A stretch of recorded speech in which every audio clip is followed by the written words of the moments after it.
Discussing the continuum of supports is always exciting for me because I recognize that the articulation of teacher practice is so empowering, having been involved in those post-it note activities and seeing people so excited to talk about what they're doing in their classrooms.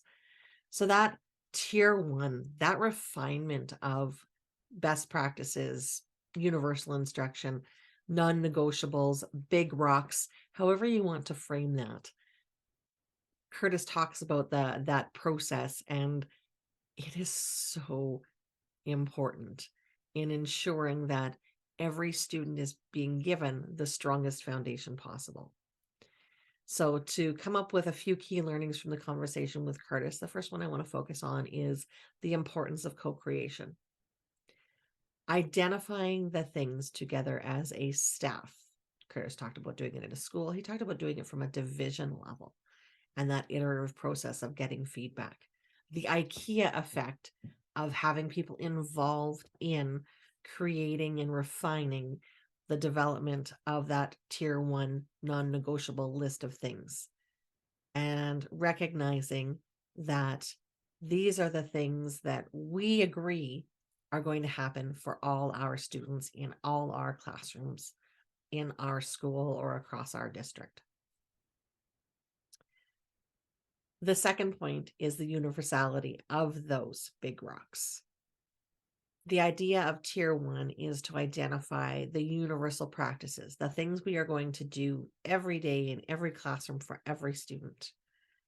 This is not intended to be a list of 100 things, but rather in that process of refining and really getting at the heart of what's important in the classroom so that it can be implemented in different contexts. So if I'm in an elementary school, the universality of what we've put into place, for example, small group reading, what that looks like, the stamina involved, the number of students involved, the focus of that small group reading can be applied across a grade 1 classroom, in a grade 4 classroom, in a grade 6 classroom.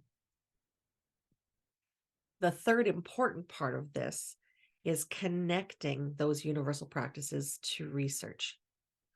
And while doing so may be an uncomfortable conversation to begin with, because maybe we've never had the opportunity to connect what we're doing as high impact based on research.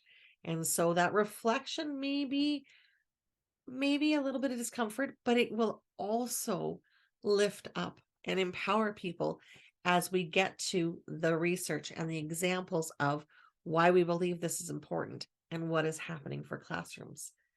And what we may find is, as we refine based on what research is showing is best practice, we can actually take things away and reduce that laundry list so that what's expected of each other, what we expect of ourselves for kids, is actually pretty manageable.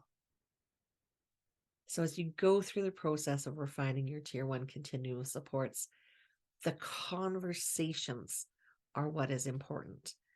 The clarity that you can build in coming up with practices that are sustainable and easily passed on to the next teacher and the next teacher and the next teacher, because they are connected to research, so that they identify and buy into it if they come in. If they weren't part of that initial creation, they're a part of the process of reviewing and refining.